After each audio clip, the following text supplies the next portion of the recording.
Hi. Before we get started, I'd like to offer you a short image description. I am a white woman with green eyes and brownish blonde hair that's piled on top of her head, sitting in front of a Zoom background that is full of gorgeous green succulents. And I am wearing a yellow blouse and a diamond pendant necklace. That is my image description. As good as I got. Um, my name is Emily Lewinsky, and I'm president of NMD United, a small, peer-led, peer-run, nonprofit organization which serves adults living with neuromuscular disabilities. Today, I'm here to talk to you about overseeing operations of an organization where when you are a board member. Overseeing operations, it sounds kind of awkward. It's like I'm an overseer. All of a sudden, I'm above and I'm overseeing an organization. And as a new board member, that responsibility can seem kind of intimidating, but it doesn't really have to be if you focus on 4 core values. And those core values, which I've discussed in some of the writing of this unit, are communication, relationships, diverse perspectives and contributions, and resources. And as I talk to you a little bit about how you handle questions that come up when overseeing operations, you'll want to focus on those core values. So one of the first questions that a lot of people ask is, what kind of written documentation or reports should I expect from board leadership? So this has to do with the value of communication. So prior to board meetings, you're going to want to make sure you have an agenda and minutes from the last meeting emailed to you, hopefully like 48 hours in advance so you can review. During board meetings, you're going to hear from officers and they're going to be giving you reports. You should be getting a report from the board president or the CEO, chief executive officer. You should get a report maybe from the vice president. Some organizations have vice presidents, some don't. You should have a report from the treasurer or the chief financial officer. And that's a really important report because that really talks a lot about the resources that you guys have. And finally, you should get a report from the secretary. A lot of people think secretaries just kind of sit in the background and take notes, but they also are kind of responsible and they're like the gatekeeper to communication with the board. And so oftentimes they have reports as well.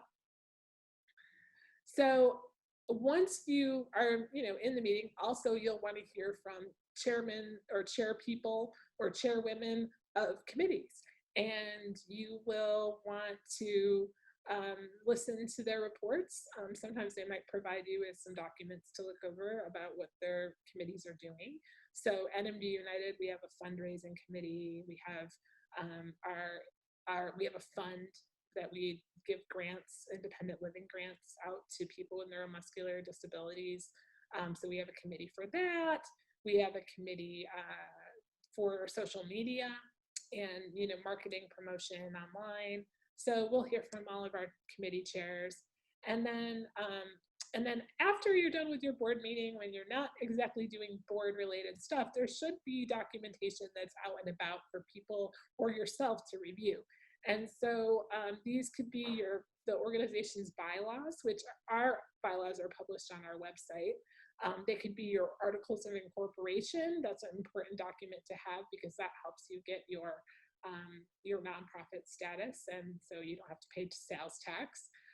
You should have a policy and procedures or a policy and procedure manual as a board, and so you know what policies and procedures are in place to manage your resources and all of that stuff.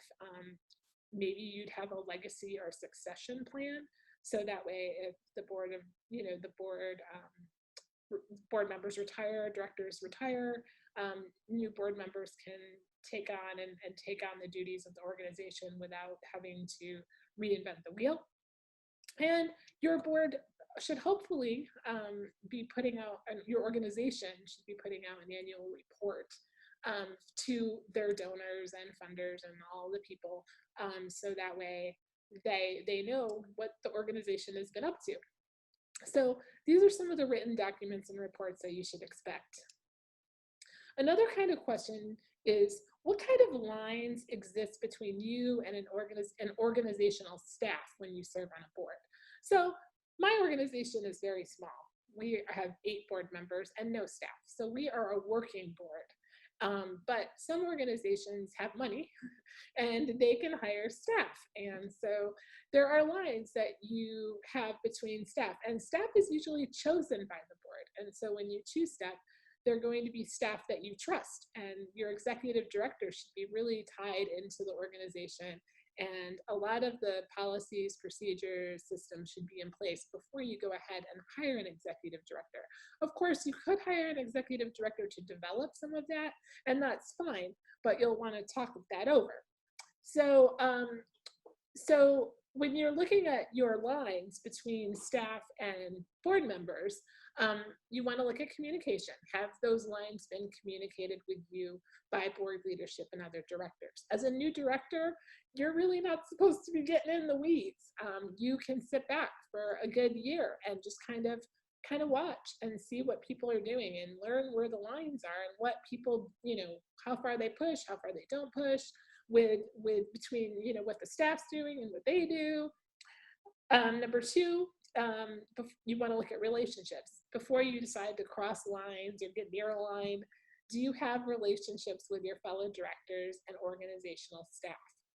Because again, a lot of times good relationships will help you figure out where the lines are and what you really need to be part of and what you don't need to be part of, or and so that's important too. Value 3 is you're going to want to look at diverse perspectives and contributions. Is there someone out there in the board that has that's acting on behalf of the board with negative intent? So a lot of times, you might perk up and go, I just feel like that person might be, their intentions might not be for the good of the organization or the mission of the organization. And so you need to kind of examine those contributions and really, most organizations don't have a lot of issues with negative intent. They want positive intent. They want people that are here for the greater good. And so hopefully you won't see a lot of issues with that, but it's really important to figure out where their intent is at. And finally, with resources, in order to kind of declare where lines are and if you cross them, you need to know if resources are being used and expended in a conservative, thoughtful, and meaningful way. And so that means, are you guys spending money on fundraising and marketing and not on the people that you are aiming to serve? Do you have policies and procedures that help directors manage resources like data? What do you do with donor information? Those kinds of things. And so a lot of times when you ask these questions concerning these values, you will find out where the lines are. As a board member, other people often ask, what are some red flags that they should look for when overseeing operations? So under the communication value, if you're not seeing documentation, if communication is mostly informal, if it's poor communication, if your words aren't translating into action and there's no delegation with communication, there are some red flags there.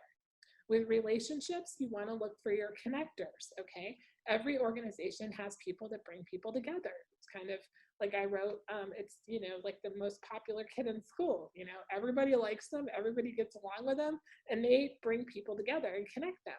And so if there are no connectors in your group, putting together relationships, that's a red flag. You're also going to want to see if tasks are balanced between members, if conflicts between members are managed well, if people are managed well, if people trust or don't trust one another. If people aren't trusting one another, that's a red flag. With value 3, with diverse perspectives and contribution, you really want the board to represent the people it serves. With NMD United, everyone on our board has a neuromuscular disability. And so we are kind of a major, we have a lot of people that represent the people it serves. But you really want to look for that. And not only that, you want to look for people with different educational backgrounds and different cultures and different languages and different genders. And I mean, you want a healthy, happy mix of people, because that is how you're going to help serve the organization better.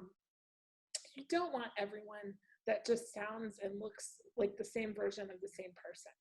And you want contributions that are not ignored by leadership or rejected often by leadership. You want people to be valued for their contributions and their perspectives. And number 4, you need to look at red flags and resources, okay? This could be people and time that are abused and mismanaged.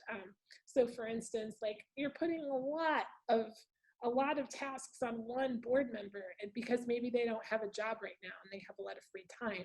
Well, that's not fair to everybody else on the team. And so you really need to pay attention, or, as a director or as an officer, you need to pay attention to what your officers are doing as far as how they're delegating, resources, and are they balanced? Are you focusing too much on one type of resource, like fundraising, for instance? If you're only focused on money, it's all about money. You may not be putting enough time into other things like, getting your data in order, writing your policies and procedures, doing things that'll benefit the organization that are not necessarily operation expenses, but, administrative type stuff.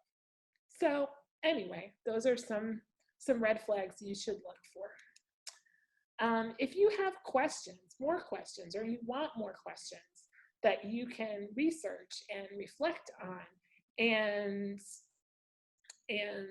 ask, I am providing you with 4 handouts on questions that you can answer under the values. And so I highly recommend that you check out those questions. There's plenty, and use that as a guide for you when you're being interviewed by a board for a possible seat on the board. So that is out there for you. And finally, I want to just kind of reiterate that there's a difference between board duties and management duties. And because every board is different, you'll learn the differences by focusing on the core values of overseeing operations and making sure that the board you're part of, as well as yourself, share the same values, hold trust in those values, and promote those values, okay? So every board, and there's kind of 3 final points I want to bring up. And number 1, trust is key. It's important to trust your board, and that takes time, and that's not something that can happen overnight, and that takes the research and the learning and understanding how boards work. And so that is a process, and it really involves a lot of good leadership. So developing trust is key. Number 2, oversee does not mean micromanage. If you're micromanaging people, that's a sign, that is a red flag. The board shouldn't be overwhelming. It shouldn't be all on you. It's a shared responsibility. And because of that, you can trust that people are going to do their jobs. And finally, and this is kind of the important thing, is that a board is like a family. And when you and I've written about this in the unit, but I compared it to like you going home to meet in-laws with your significant other, and you're going in to meet the in-laws for the first time, and you're sitting down to Thanksgiving dinner, and you need to make sure that the family that you're about to be part of has the same shared values that you were raised with. And so sometimes, it's a great family, but it's not a great fit. Sometimes it just doesn't feel right, and that's okay. It's okay to feel like, this board, the way it's operating isn't really how I would operate it. And I don't feel like I can contribute in a way that's going to benefit this board, and that's okay.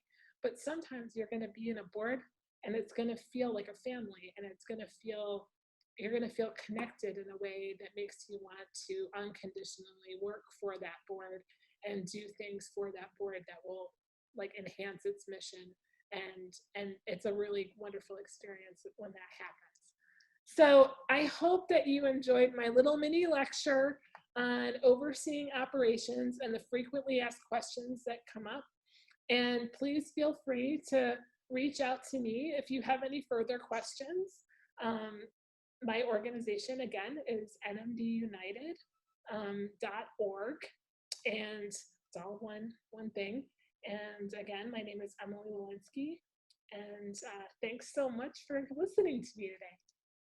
Good night.